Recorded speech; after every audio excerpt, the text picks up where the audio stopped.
The American Civil War can be considered one of the most influential events in the history of this country.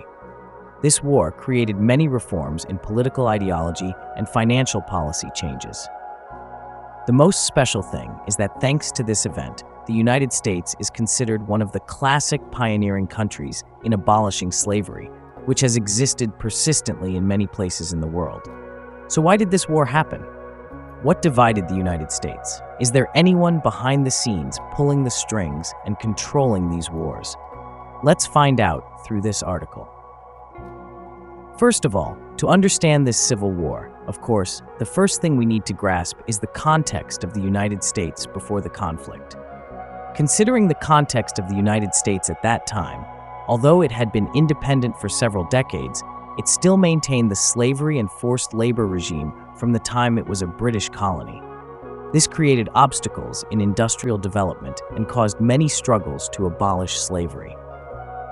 In terms of finance and economics, the United States at that time had just suffered many periods of financial sanctions due to the second shutdown of the central bank, but the financial economy was still stable instead of recession. At that time, the bourgeoisie in Europe, with its network of connections in business and relations in the American market, sought to attack the discord between the two regions about slavery. This force spread false and exaggerated information and incited both sides. And this was a move to criticize and cut off the United States so that the United States could seek dependence on Europe to resolve the conflict. This can be considered one of the main causes leading to the consequence of the rift in the relationship.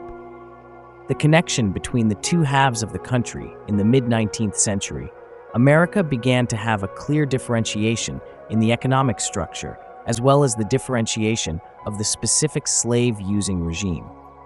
The North followed the model of industrialization and production operated under the capitalist regime, with the labor force being free workers, while the South still chose the plantation model based on the exploitation of millions of African slaves every year for agricultural production.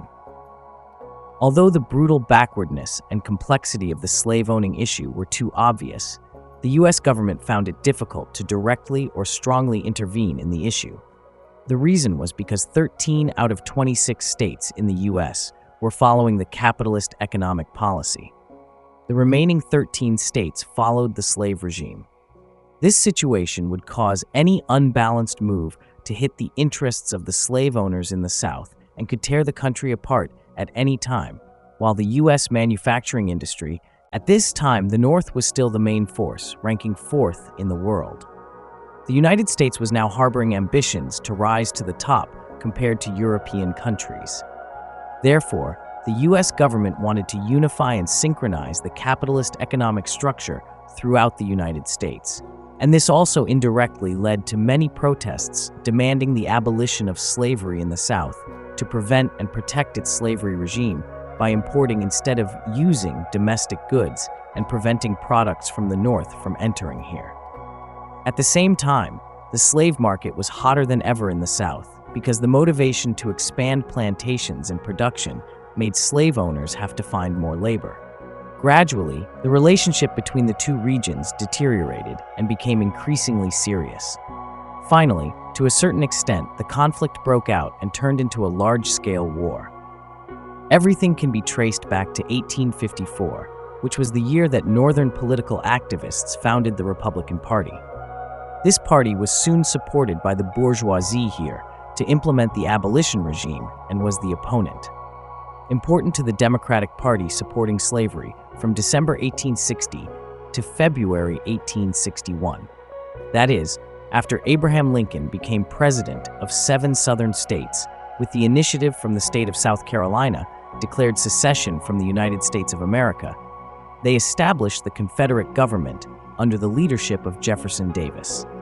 By mid-1861, after seizing many federal properties on the territory of the seceded states on the southern side, the Union Army captured Fort Sumter, officially starting the Civil War. Summary of the war. After the battle at Fort Sumter, Lincoln recruited more than 75,000 volunteer soldiers to serve in the war. This incident caused 4 slave states, Virginia, Tennessee, North Carolina, and Arizona, to secede from the Confederacy. On July 21, 1861, the First Battle of Bull Run took place in Virginia. This was the first battle of the Civil War, and the North lost after that the Army War. The South continuously took the initiative in destroying Lincoln's attack plans for more than a month later. In 3 days from August 28 to 30th, 1861, the Second Battle of Brann took place, and the Northern Army continued to lose ground. This battle also marked the time when the Northern Army was in the most difficult situation. The pressure from the Southern Army forced the Union to change the purpose and nature of the Civil War. In addition, the Southern Army under the direction of General Robert L. also had more conditions to attack further. On September 14, 1862, General Lee's Southern Army intended to attack Washington, D.C., but it was intercepted at Arizim Creek. Victory was not for anyone. 23,000 soldiers died in one day, but the Northern Army successfully repelled the Southern Army. On January 1, 1863, President Abraham Lincoln officially issued the Emancipation Proclamation, turning the war into a war to liberate slaves instead of the previous war to unify the country. After this event, no European country dared to directly participate in the Civil War. On the other hand, the Emancipation Proclamation also positively affected the image of the Northern Army, causing many people to join the war to liberate slaves. On July 1, 1863, the battle took place in the town of Gettysburg, Pennsylvania. This was the largest battle with the most casualties, but it was also very important for both sides. If the final victory was won, the Northern Army was the victorious side, and this eliminated many other invasion intentions of the South, marking a change in the war and advantage. On July 4, 1863, after many months of fighting, the battle for the Mississippi River ended with the victory at Fort Vicksburg. The North was the winning side, gained control of this river, and cut the South in half, causing their supply lines to be interrupted until May 1864. General GR of the Northern faction led troops from Washington to Richmond to push back the Southern Army, which was now forced to retreat to the capital. At the same time, he also sent troops to attack from the southwest to the city of Petersburg, not far away, creating a pincer movement to besiege the Southern Army, cutting off supplies to Richmond. In September 1864, the Northern Army, led by General Sherman, successfully captured Atlanta. This victory helped the North strengthen its hope for a final victory and also contributed to helping Lincoln win the presidency for the second time on January 31, 1865. Through the 13th Amendment of the Constitution, the President of the United States officially declared the abolition of slavery in the United States on April 9th of the same year. The Commander-in-Chief of the Southern Army surrendered at Appomattox, completely ending the American Civil War, foreign intervention, and the financial factor. In addition to the details of the armed battles and the military resources of the commanders on both sides of the American Civil War, the European bourgeoisie contributed to the incitement because they wanted to regain control of the economy and finance after the United States was exhausted by the war. The European bourgeoisie, especially the Rothschild family, intervened by providing financial and human resources to the Southern Army. Their goal was to help the Southern side win, thereby quickly opening up the trade route for cotton and other products to England. This was a key product of European industry, but at that time it was affected by the attacks on the southern coastline of the Northern Army. However, the North also had support, mainly from the Russian emperor at that time, Alexander II. The reason is because at that time, Russia and the United States also had many similarities in being controlled by the European bourgeoisie in finance and economy. Russia had previously declared the liberation of serfs in the Abraham Lincoln War. It had to create a new currency, the Lincoln greenback, whose purpose was to use it in the war and maintain the operation of the economy. At that time, it was confiscated by the European bourgeoisie. Another reason is that many precious metals, such as gold and silver, in the financial system were also frozen. This move played a role in operating the exchange and trading activities or salaries for soldiers, helping the economy and military of the North grow better than the South. At that time, the North was finally defeated, but their supreme leader, President Lincoln, could not enjoy that victory for long. Abraham Lincoln was assassinated on April 10, 1865.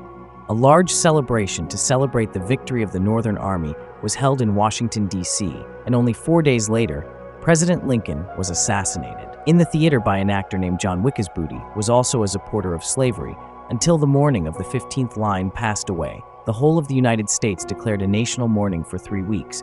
He was also buried in the cemetery named after himself in Oak Ridge from a political perspective. This was retaliation of the slavery ideology that still existed in American society in the early days of liberation.